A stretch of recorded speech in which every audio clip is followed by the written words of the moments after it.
Bismillahirrahmanirrahim. Assalamualaikum warahmatullahi wabarakatuh. Alhamdulillah. Alhamdulillahilladzi arsala rasulahu bil huda wa dinil haq liyudhhirahu 'alad dini kullihi walau karihal musyrikun. Asyhadu an la ilaha illallah wahdahu la syarikalah wa asyhadu anna Muhammadan abduhu wa rasuluh.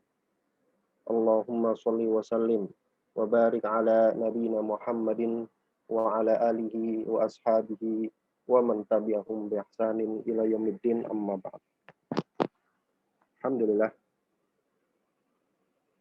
ikhwan wa akhwat sekalian, insyaallah pada malam hari ini kita akan kembali melanjutkan pengajian kita pada kitab Mukhtasar Minhajil Qasidin yang ditulis oleh Al-Imam Najmuddin Ibnu Qudamah Al-Maqdisi rahimahullahu ta'ala.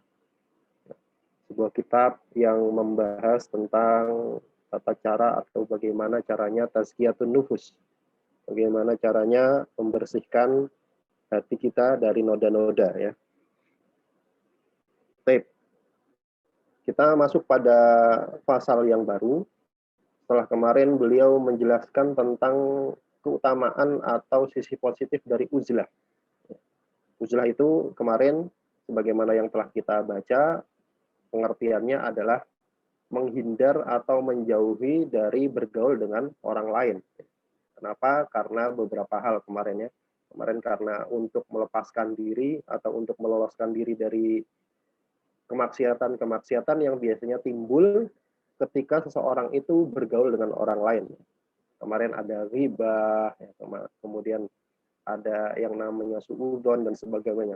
Kemudian oleh karena itu para ulama kemudian menyatakan, supaya orang itu terbebas dari dosa-dosa tersebut, maka sebagian ulama itu menyarankan untuk uzlah, menyarankan untuk memisahkan diri, mengambil jarak dari bergaul dengan orang lain. Kemudian pada pasal ini, insya Allah, beliau akan menjelaskan tentang sisi positif dari bergaul. Sebaliknya, kemarin itu disebutkan tentang sisi positif dari mengambil jarak dari bergaul, sekarang sebaliknya, ternyata bergaul dengan orang lain pun punya sisi positif. Habis ini kita lihat.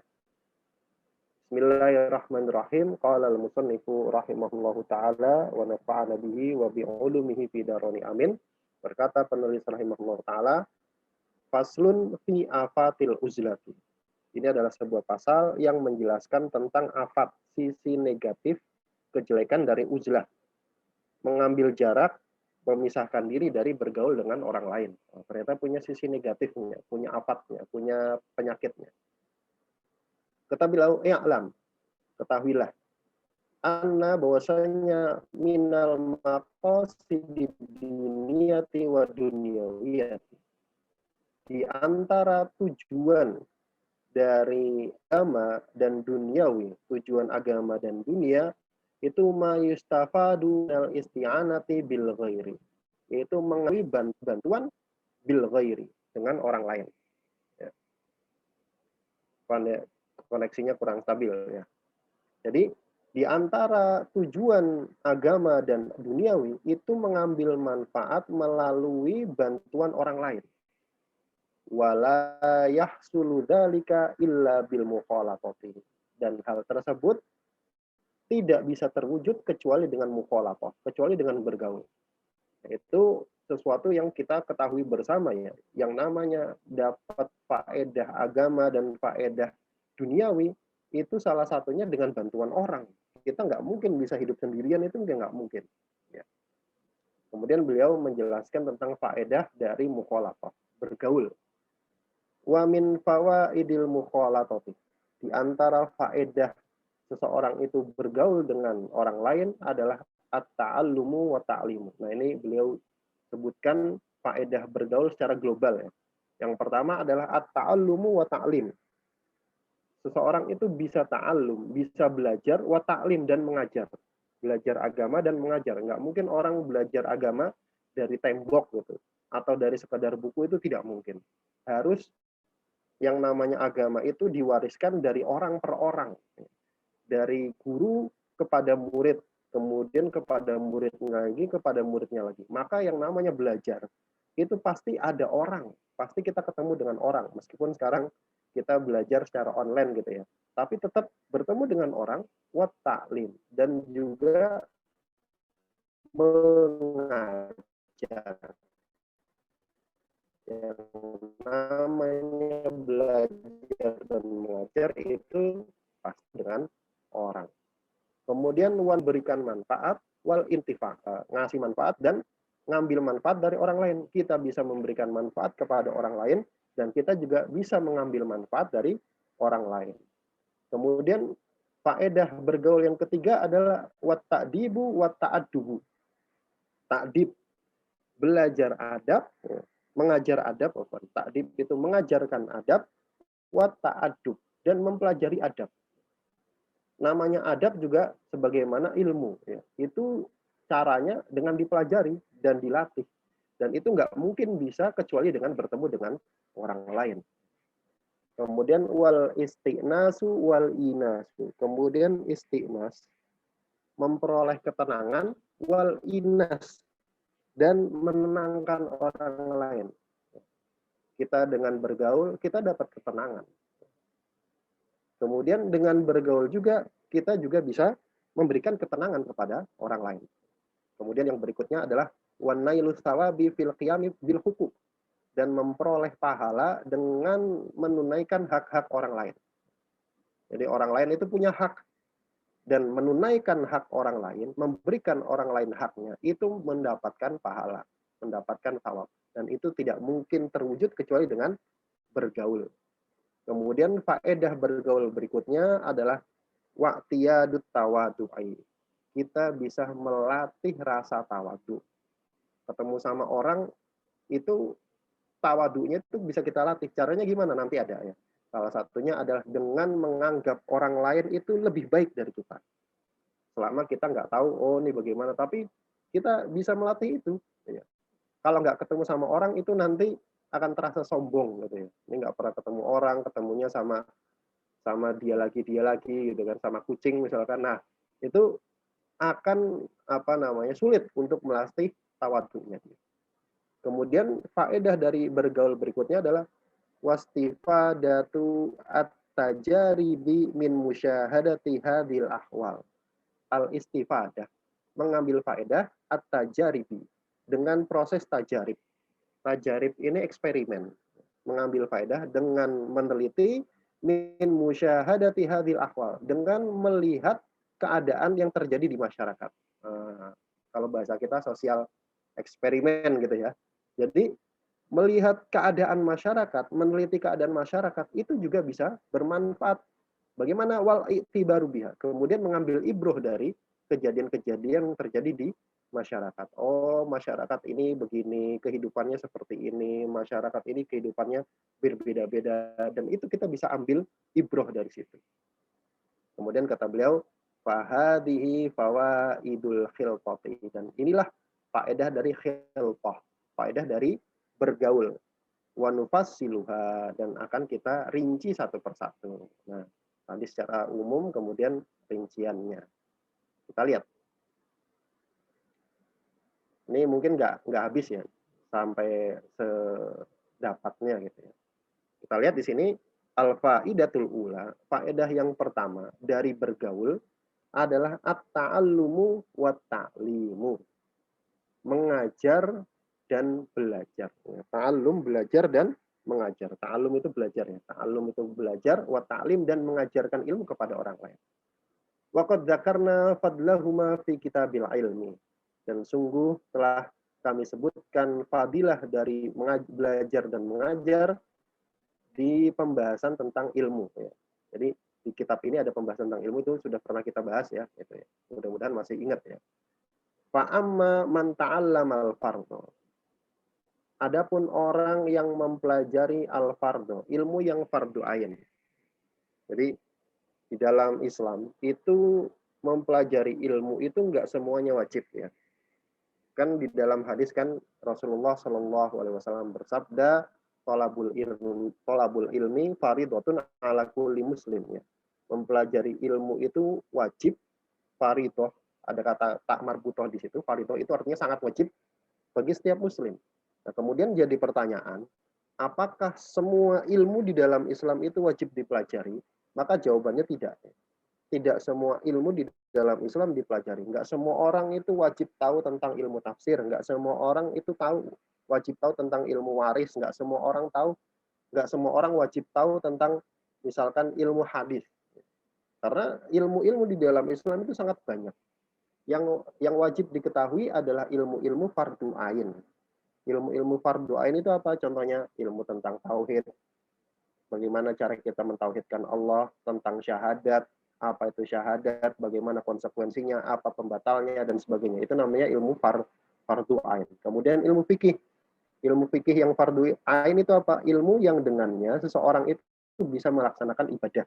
Ilmu tentang wudhu, ilmu tentang sholat, ilmu tentang zakat, ilmu tentang puasa, ilmu tentang haji, kalau dia mampu. Itu tentang seputar ilmu fardu. Maka kata beliau, wa fa'amma man ta'allamal fardhu. Maka adapun orang yang telah mempelajari ilmu yang fardu ain, ilmu-ilmu yang ya pokoknya batasan minimal ya, gitu ya. Wa ra'a annahu la yata'atta minhul khawdu fil ulum. Kemudian orang yang belajar ilmu fardu ain ini menganggap bahwasanya dirinya itu la yata'atta, tidak akan mampu ya, tidak akan mudah minhu orang tersebut apa al-khawdu fil ulum, untuk berdalam-dalam mendalami ilmu-ilmu yang lain. Nah, jadi ada orang mempelajari ilmu yang fardu ain, kemudian dia bilang pada dirinya sendiri, oh kalau saya ngelanjutin belajar yang lain, kayaknya saya nggak mampu deh. Sampai harus belajar ilmu hadis, ilmu mustalahul hadis, ilmu tafsir dan sebagainya, kayaknya saya nggak mampu deh. Nah, waro'a al-istighala bil ibadah. Kemudian dia menganggap, dia berpendapat bahwasanya dirinya itu cukup untuk ibadah saja. Setelah mempelajari ilmu fardu ain, kemudian dia bilang dirinya itu nggak akan bisa untuk mempelajari ilmu-ilmu dalam Islam yang segitu banyak ya, nahwu shorof, balaghah gitu ya. Nah, kemudian dia menganggap bahwasanya dirinya cukup untuk sibuk beribadah saja, fal ya'tazil. Maka boleh bagi dirinya untuk memilih beruzlah, memilih menyingkir, memilih memisahkan diri untuk tidak bergaul dengan orang lain. Kemudian sebaliknya, wa in kana yaqdiru ala tabarruzi. Kalau orang tersebut yakdiru, mampu alat tabarruzi, untuk mendalami fil ulumi syar'i, ilmu-ilmu syariat. Dia punya otak yang cerdas. Dia bisa untuk mempelajari ilmu-ilmu yang segitu banyak di dalam Islam. Fal uzlatu fi haqqihi qabla ta'allumi. Maka kalau uzlah bagi orang tersebut sebelum mempelajari ilmu-ilmu tadi, itu adalah ghayatul khusran, puncak dari kerugian. Artinya orang tersebut rugi ya. Jadi kalau dia merasa kalau dirinya itu mampu untuk mempelajari, kok dia milih uzlah sebelum belajar, maka itu namanya rugi. Walihada qala Rabi bin Haytham, oleh karena itulah Rabi bin Haytham berkata, tafaqqah tsumma tazal. Tafaqqah. Jadi fakihlah kamu, belajar yang benar, tsumma tazal. Kemudian kalau mau beruzlah, uzlahlah. Wal ilmu asluddin. Kenapa? Karena ilmu adalah asluddin, adalah intinya agama. Jadi agama Islam itu dibangun di atas ilmu. Makanya orang-orang orientalis, mereka mensifati Islam itu sebagai the religion of law, agama hukum. Ya, kenapa? Karena Islam itu isinya kumpulan hukum. Apa hukum ini, apa hukum itu, apa hukum ini, apa hukum itu. Yang namanya hukum itu selalu dibangun di atas ilmu. Makanya para ulama mengatakan al-ilmu asluddin. Ilmu itu adalah intinya agama. Wala khaira fi uzlatil awam. Dan tidak ada kebaikan pada uzlahnya orang awam. Orang awam yang memilih uzlah, memilih untuk tidak bergaul dengan banyak orang, memilih untuk menyingkir dari kehidupan sebagaimana yang terjadi, maka itu tidak ada kebaikan. Kemudian beliau melanjutkan, wa su'ila ba'dul ulama, sebagian ulama pernah ditanya, ma taqulu fi uzlatil jahil. Ma taqul, apa pendapatmu wahai alim fi uzlatil jahil, tentang orang jahil yang kemudian memilih uzlah. Orang bodoh yang belum punya ilmu kemudian dia memilih untuk menyingkir dari hiruk pikuknya dunia. Faqala, maka alim ini menjawab, khobalun wabalun. Khobal ini namanya bencana gitu ya. Kerusakan, wabalun, dan malapetaka. Jadi uzlahnya orang jahil itu bukan membawa kebaikan, tapi malah membawa bencana dan malapetaka. Wakilalahu, kemudian si alim ini ditanya lagi, fal alimu, kalau uzlahnya orang alim itu bagaimana? Orang alim yang uzlah, orang yang berilmu kemudian dia memilih untuk menyingkir dari kehidupan hiruk pikuknya dunia, memilih untuk menyingkir dari banyak bergaul dengan orang. Faqala, maka si alim tadi menjawab, malaka walaha, apa urusanmu dengan dia? Sini coba perhatikan, yang pernah belajar bahasa Arab, ini si alim ini pakai domir ha. Apa urusanmu? K ini kan kamu. Apa urusanmu dan dia? Maksudnya hubunganmu sama dia itu apa? Tapi dianya di sini pakai domir ha. Ha ini menunjukkan perempuan. Ha ini menunjukkan perempuan. Kalau dalam bahasa Arab, ha ini perempuan. Nah, kenapa bisa begitu? Karena sebenarnya si alim ini ketika si alim ini ditanya, pendapatmu bagaimana tentang orang alim yang kemudian memilih untuk menyingkir dari bergaul sama orang. Nah, dia memakai domir ha, memakai domir perempuan untuk mengkiaskan, untuk menyamakan gitu antara orang alim dengan unta, dengan onta tunggangan. Nanti kita lihat ya. Maksudnya gimana? Masa orang alim kayak onta? Bukan itu. Maksudnya gini, malaka walaha, apa hubunganmu sama dia gitu kan? Kamu nggak ada hubungan sama orang alim yang memilih uzlah. Da'aha, tinggalkan dia, tinggalkan orang alim tersebut. Ma'aha hida'uha wasaqa'uha. Si alim tersebut punya hida, punya sepatu, wasaqa'uha, dan punya kantong minum. Oh, ternyata yang dimaksud adalah dia menyerupakan antara orang alim yang memilih uzlah dengan unta, karena unta itu kan punya sepatu ya, sebagaimana kuda itu punya sepatu. Jadi orang alim itu punya sepatu, unta itu punya sepatu sebagaimana kuda itu punya sepatu. Dan unta itu punya kantong minum, punuk. Artinya, unta itu meskipun dibiarkan liar, selama dia punya sepatu, selama dia kakinya itu terlindungi, dan selama dia punya punuk, punya kantong minum, maka dia nggak akan mati, nggak akan hancur. Taridul ma'a, dia mendatangi sumber air, wata'kulu syajaro, kemudian makan dedaunan, hatta yalqaha rabbuha, sampai robnya itu bertemu dengan dia. Artinya, si alim tersebut ini memiripkan atau menyamakan antara seorang alim yang memilih uzlah dengan unta yang kemudian hidup liar.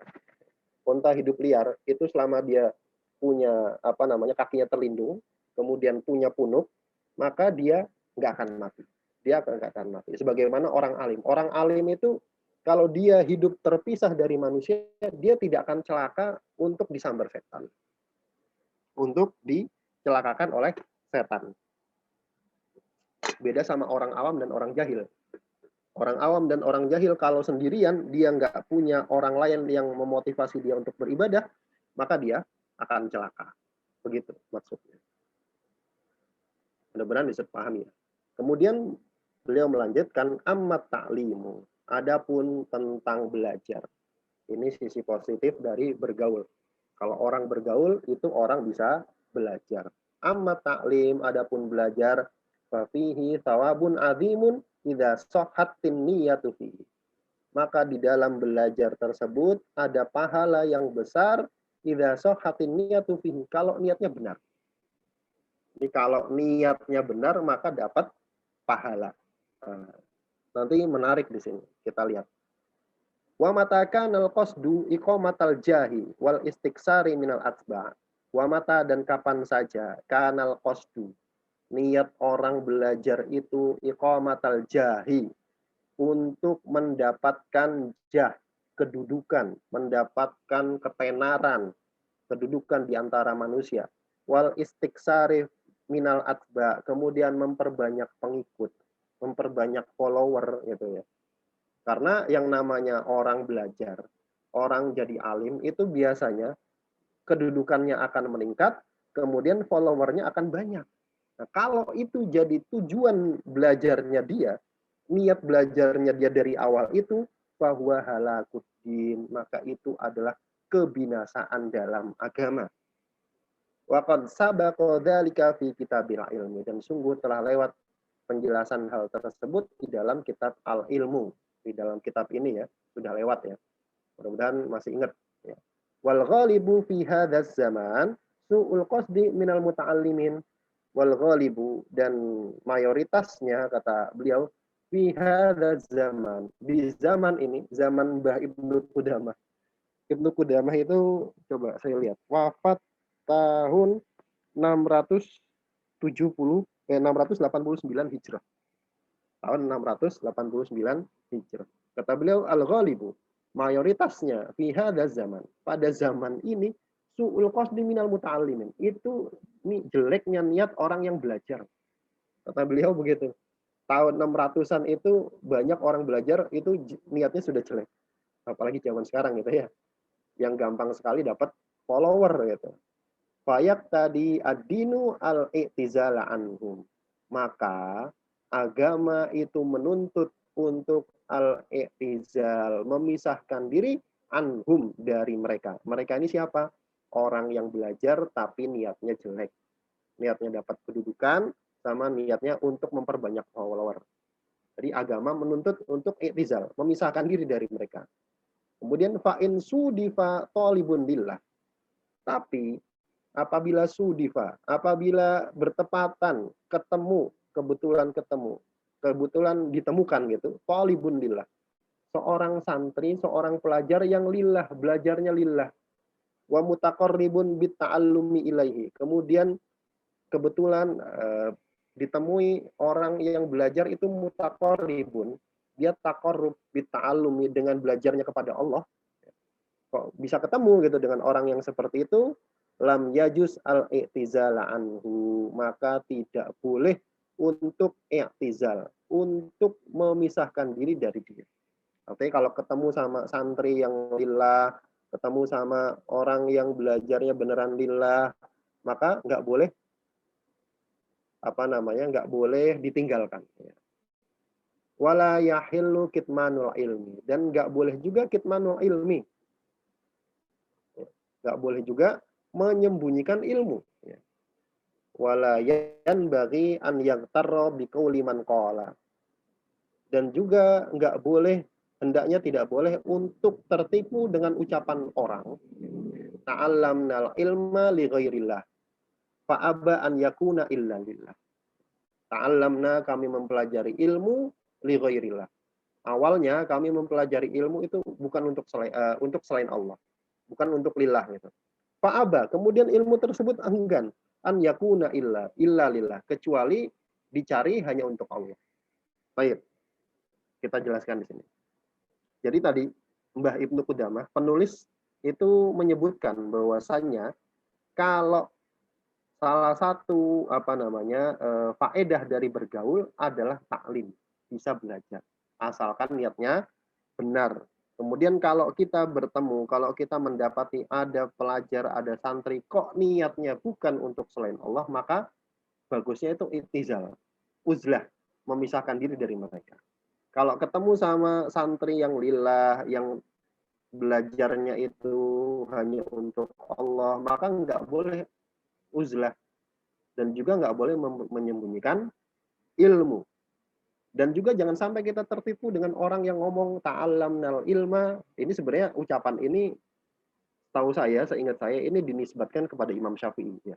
Perkataan ini itu banyak yang mengatakan bahwasanya perkataan ini adalah perkataannya Imam Syafi'i. Ya, perkataannya Imam Syafi'i. Tapi kadang ini dipakai untuk hal yang lain gitu. Kami mempelajari ilmu awalnya li ghairillah, untuk selain Allah. Maka ilmu tersebut enggan, kecuali dituntut dicari kecuali hanya untuk Allah Subhanahu wa taala. Nah, ini kemudian orang menjadikan ucapan ini sebagai dalih supaya tidak belajar sama sekali. Ya udahlah, kan tadi ngomongnya yang penting niatnya benar. Kalau niatnya salah, kalau niatnya untuk nyari follower, untuk mendapatkan kedudukan, ilmunya nggak mau dituntut. Ilmunya itu nggak bisa, nggak bisa dipelajari. Ya sudahlah, mending nggak usah belajar kalian. Tidak seperti itu.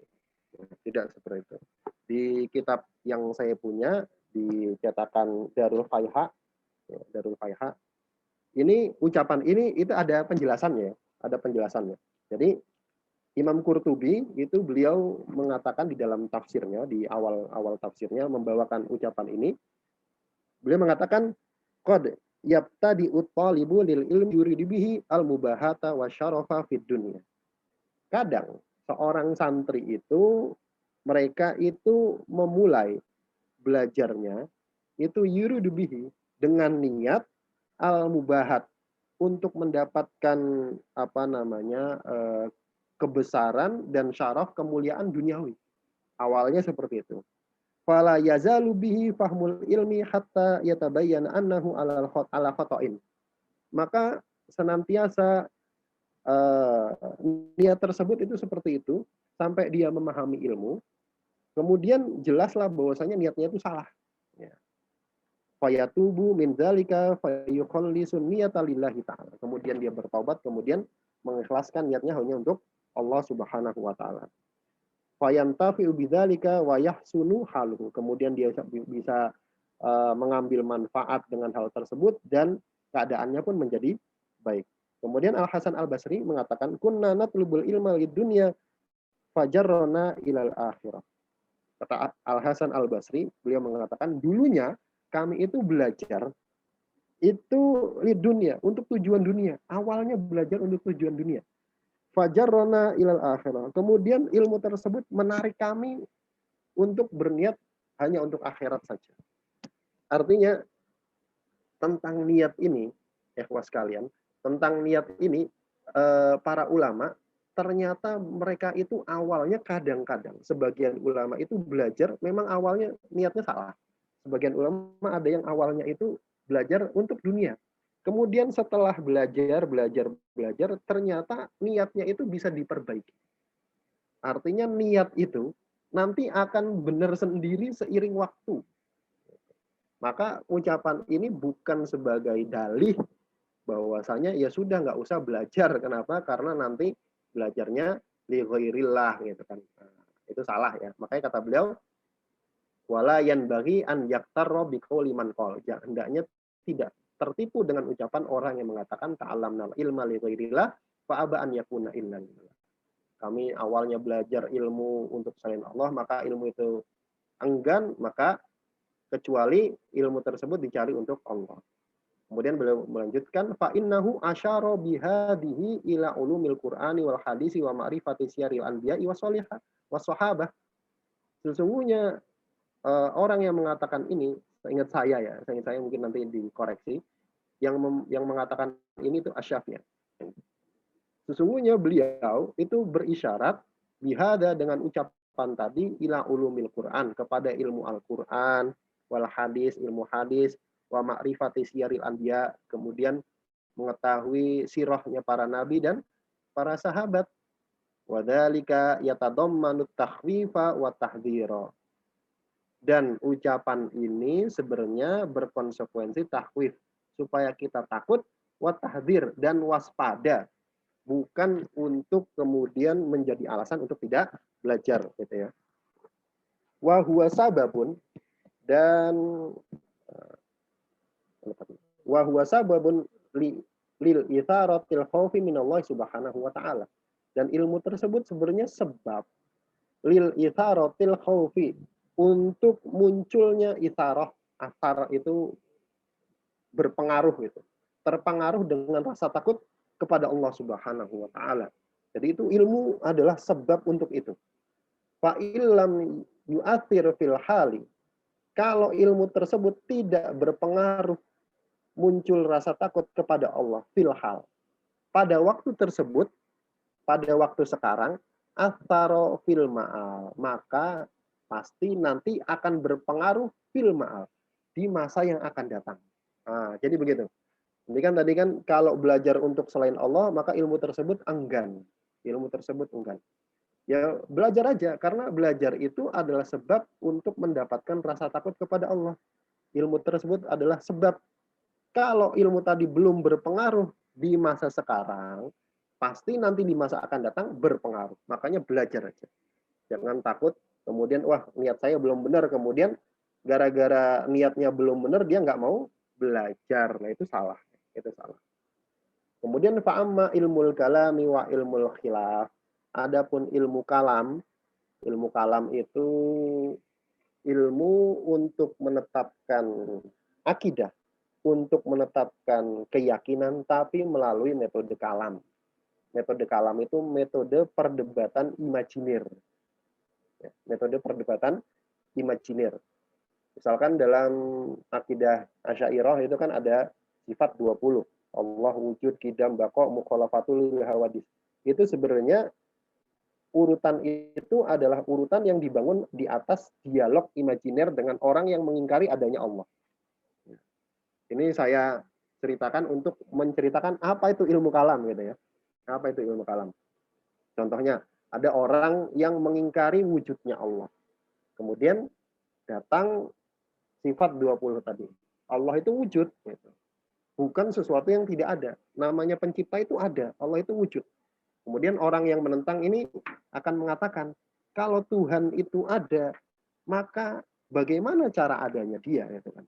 Apakah diciptakan, atau dia dilahirkan, atau bagaimana? Maka jawabnya qidam, terdahulu. Nggak ada awalnya. Kemudian orang yang menantang ini bertanya lagi, kalau tidak ada awalnya, maka Tuhan itu apakah nanti binasa, mati sebagaimana yang lain? Tidak, jawabannya baqa, kekal. Kemudian bertanya lagi, bagaimana wujud Tuhan itu, wujud pencipta itu? Ya mukhalafatul lil hawadits.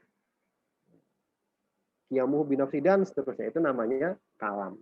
Itu namanya kalam. Ya. Kemudian adapun ilmu kalam dan ilmu khilaf. Ilmu khilaf itu adalah ilmu tentang perdebatan. Ilmu debat gitu ya. Ilmu debat. Adapun ilmu kalam dan ilmu debat, fa innahu la yaruddul raghibu fid dunya ilallahi subhanahu wa ta'ala. Maka kedua ilmu tersebut la yaruddur raghibu fid dunya, tidak akan mengembalikan orang yang punya keinginan ambisi dunia ilallahi ta'ala, menuju Allah subhanahu wa ta'ala. Jadi beliau mencela dua ilmu ini ya. Ilmu kalam dan ilmu khilaf itu tidak akan mengembalikan orang yang awalnya mencarinya untuk dunia jadi untuk Allah. Itu nggak akan. Bal yazalu sahibuhu mutamadiyan fi hirsihi ila akhiri umrihi. Bahkan pemilik dua ilmu tersebut senantiasa akan mutamadiyan, senantiasa akan tetap berada fi hirsihi, di dalam ambisinya, di dalam duniawi ila akhiri umrihi, sampai akhir umurnya. Kalau ilmu-ilmu yang lain itu akan membuat pemiliknya menjadi takut kepada Allah, meskipun awalnya seperti itu. Tapi kalau dua ilmu tadi, kata Mbah Ibnu Qudamah, itu tidak akan bermanfaat gitu ya. Maksudnya meskipun awalnya dicari untuk selain Allah, maka itu akan tetap seperti itu sampai akhir umurnya. Nah, itu faedah yang pertama dari bergaul dengan manusia, bergaul dengan orang lain, yaitu dapat faedah belajar dan mengajar. Sekarang al-faidatu tsaniyah. Faedah yang kedua adalah an-naf'u wal intifa'. An-naf'u mengambil manfaat, memperoleh manfaat, wal intifa' dan memberikan manfaat. An-naf'u memberikan manfaat, dan al-intifa' dan mengambil manfaat dari orang lain. Amal intifa'u binnas. Adapun mengambil manfaat dari orang lain, fabil kasbi wal muamalati. Maka cara mengambil manfaat dengan orang lain itu adalah bil kasbi, dengan usaha, wal muamalati dan muamalah. Wal muhtaju ila dzalika muttarun ila tarkil uzlati. Dan orang yang butuh ila dzalik, untuk dapat manfaat dari orang lain, itu muttarun, harus ila tarkil uzlah, untuk meninggalkan uzlah, Ya gimana dia bisa mengambil manfaat dari orang lain, tapi dia nggak mau ketemu sama orang, nggak mungkin. Ya. Dan kita pasti butuh sama orang, nggak mungkin nggak butuh sama orang. Maka orang yang butuh kepada orang lain itu harus meninggalkan uzlah, meninggalkan tidak bergaul dengan orang lain. Wa amma in kana ma'hu ma yaqna'uhu. Adapun bagi orang yang ma'hu bersamanya itu ma yang yaqna'uhu. Dia memiliki sesuatu yang membuat dia qanaah. Membuat dia tidak butuh terhadap orang lain. Membuat dia tidak butuh terhadap bertemu dengan orang lain. Qanaah. Fal uzlatu afdolu. Maka uzlah memilih untuk menghindar, tidak bergaul dengan banyak orang itu lebih afdol. Kalau dia misalkan orang kaya, misalkan dia punya ladang yang banyak, oh saya mau uzlah di kampung, ya kampung itu tanahnya dia semua, dia tanamin singkong, dia tanamin padi, dia punya ternak dan sebagainya, ya dia terserah, uzlah itu lebih afdol.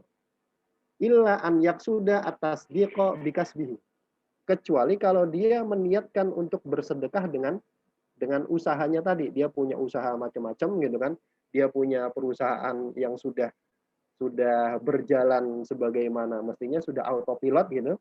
Kemudian dia memilih untuk uzlah di pegunungan, hidup di pegunungan, dan uangnya ngalir terus gitu kan. Itu ya bisa seperti itu. Tapi kalau yang masih miskin gitu, masih butuh kerja, masih butuh orang lain, nggak mungkin. Nah, maka kata beliau, kalau orangnya sudah seperti itu, dia punya sesuatu yang membuat dia qanaah, nggak butuh sama orang lain, maka uzlah itu lebih afdol.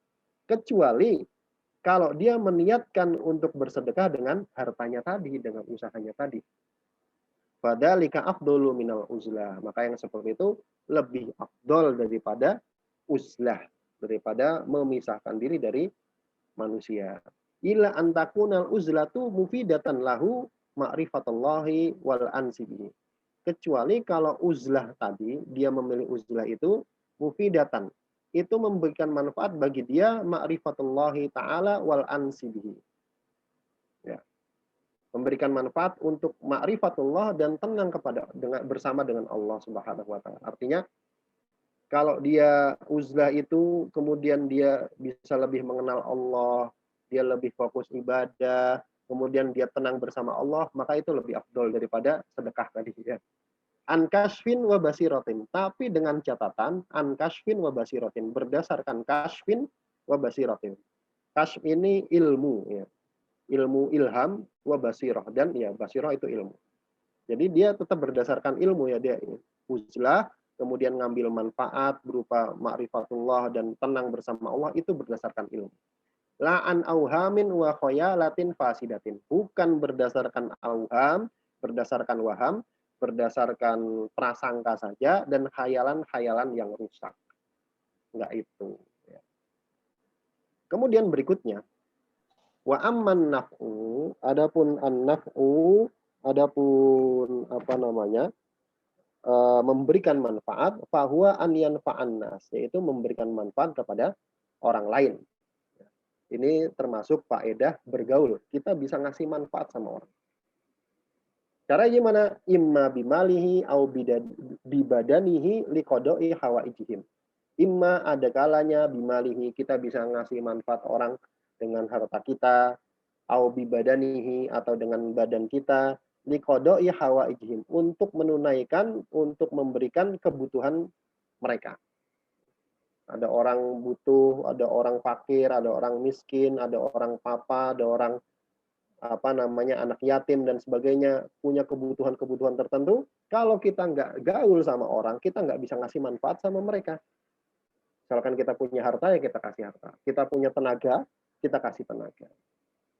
Waman qadaro ala dzalika ma'al qiyami bi hududi syar'i. Waman qadaro, dan barang siapa saja yang mampu ala dzalika, untuk ngasih manfaat kepada orang lain, mal qiyami bi hududi syar'i, tapi dengan tetap memperhatikan batasan-batasan syariat. Ya, mentang-mentang oh saya kasih manfaat, nyarinya yang, kalau yang laki-laki yang cantik-cantik aja lah saya kasih lah, yang jelek-jelek nggak usah. Itu tidak memperhatikan batasan syariat itu namanya. Fa huwa afdalu minal uzlah, maka itu lebih afdol daripada uzlah. Ya. Dengan cara apa? Dengan cara tadi ya, memberikan manfaat kepada orang lain. In kana la yastaghilu fi uzlatihi illa binawafil sholati wal a'malil badaniyah. Kalau uzlahnya dia tidak sibuk di dalam uzlahnya itu kecuali dengan sholat sunnah dan pekerjaan-pekerjaan fisik. Nah, jadi apa namanya? Memberikan manfaat kepada orang lain, memberikan bantuan kepada orang lain dengan tetap memberikan dengan tetap memperhatikan batasan-batasan syariat itu lebih afdol daripada memilih menyingkir, memilih uzlah. Kecuali kalau ada kalau orang tersebut ketika uzlah itu cuma sholat sunnah dan punya aktivitas fisik saja. Nah, artinya ketika kalau saya milih uzlah, saya cuma bisanya sholat sunnah aja lah sama pekerjaan-pekerjaan fisik. Nah, itu lebih afdal dia memberikan manfaat kepada orang lain. Kemudian wa in kana mimman in fataha lahu tariqul amali bil qalbi bidawami dzikrin au fikrin. Wa in kana, dan kalau seandainya orang tersebut mimman termasuk orang yang in fataha lahu tariqul amal, metode beramal itu terbuka baginya bil qalbi dengan hati, bidawami dzikrin au fikrin dengan dia terus-menerus zikir dan tafakur. Artinya kalau orangnya tersebut uzlah itu dia selain sholat sunnah, selain dia aktivitas fisik, dia selalu berzikir dan bertafakur. Tafakur itu memikirkan ciptaan Allah. Fadzakal ladzi la ya'dilu bihi iltabata.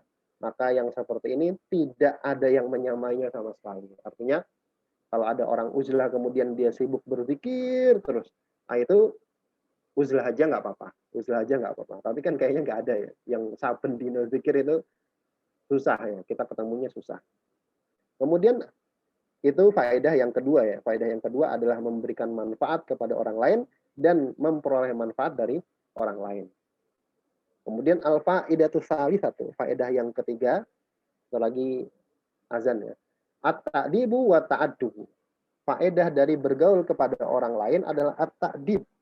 Dia bisa ta'dib, ya. Dia bisa mengajarkan adab wa ta'addub dan mempelajari adab. Jadi mengajarkan adab dan mempelajari adab. Wa na'ni bihi al-irtiyadha bi muqasatin nasi. Dan yang kami maksudkan dengan mempelajari adab dan mengajarkan adab adalah al-irtiyadho, riyadoh, melatih diri bi muqasatin nas, untuk menghadapi orang. Jadi yang namanya adab, maksud beliau adab itu maksudnya apa sih? Melatih diri untuk ngadepin orang yang warna-warna macam-macam bentuknya, sikapnya, wataknya macam-macam. Nah itu namanya adab. Kita ngelatih diri kita. Nah, itu namanya adab. Wal mujahadati fi tahammuli adahum, dan mujahadah bersungguh-sungguh menanggung gangguan orang lain. Itu namanya adab gitu ya.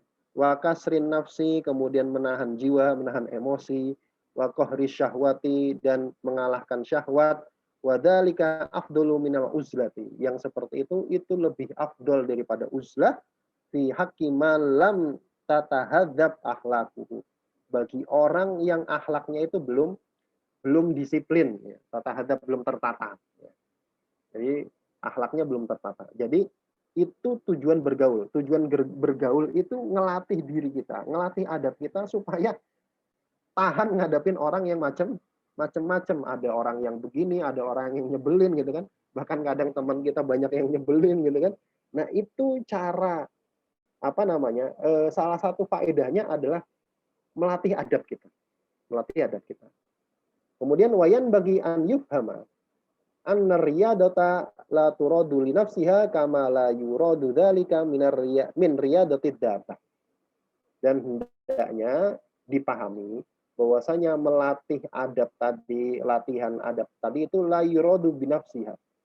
Bukan dimaksudkan untuk sekedar melatih adab saja, melatih diri saja. Kama la yuradu dzalika min riyadatil dabbah. Sebagaimana tidak dimaksudkan dari melatih binatang tunggangan. Maksudnya gimana? Kita lihat. Balil muradu minha antuttakhoda murkaban tak taqta'u alaihil marahil.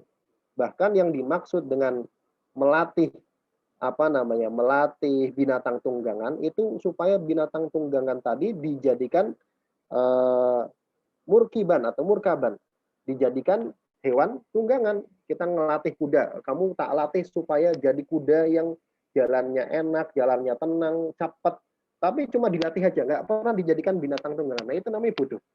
Itu namanya bodoh. Bahkan yang dimaksud dengan melatih binatang tunggangan adalah supaya binatang tunggangan tadi dijadikan hewan tunggangan benar-benar taqta'u alaihil marahil, yang jarak itu bisa ditempuh dengannya. Wal badanu mutiyatun yuslaku minha thoriqul akhirah. Sedangkan badan itu adalah kendaraan juga, yuslaku biha, ditempuh dengan badan tersebut, thoriqul akhirah, jalan menuju akhirat. Jadi badan ini sebenarnya tunggangan menuju akhirat. Wa fiha, dan di dalam badan tersebut syahwatun, ada syahwat illam tuksar, yang kalau tidak tuksar, kalau tidak ditundukkan, jamahat birokibiha, maka jiwa tersebut jamahat, akan lari secara tiba-tiba gitu, memberontak birokibiha, dengan dalam keadaan penunggangnya masih ada di atasnya, fitorik, di jalan.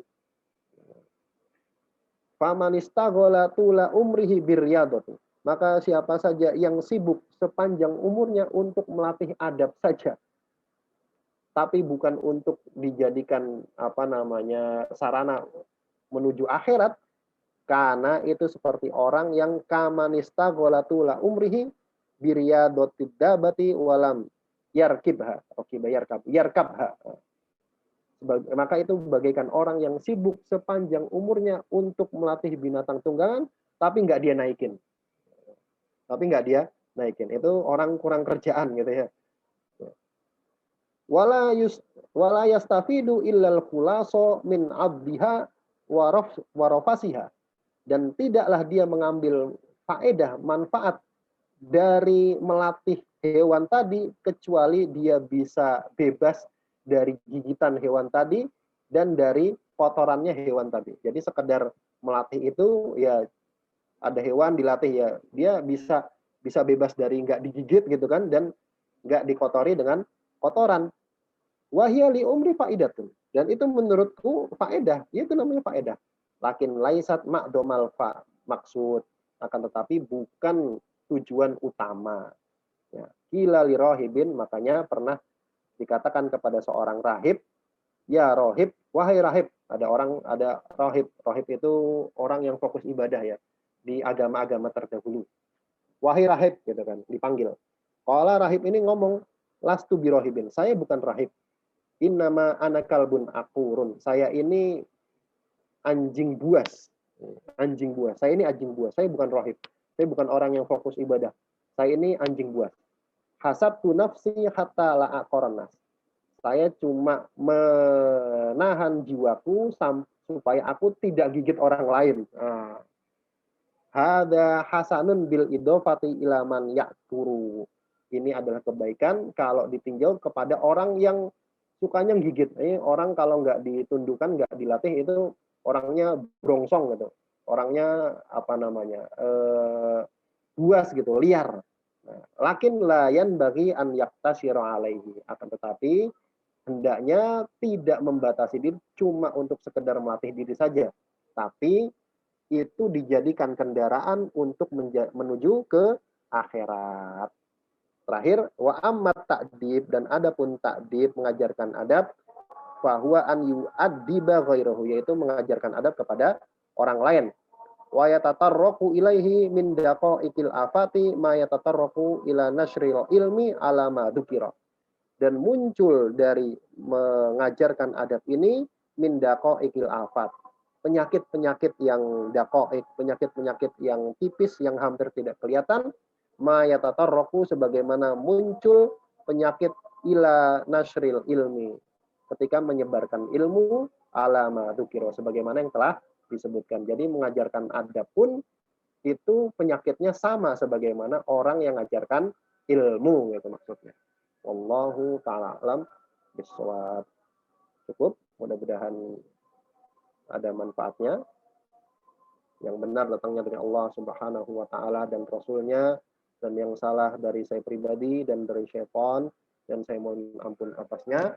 Kita akhiri, kita tutup dengan membaca doa kafaratul majelis. Bismillahirrahmanirrahim. Subhanakallahumma wa bihamdika asyhadu an la ilaha illa anta astaghfiruka wa atubu ilaik. Assalamualaikum warahmatullahi wabarakatuh.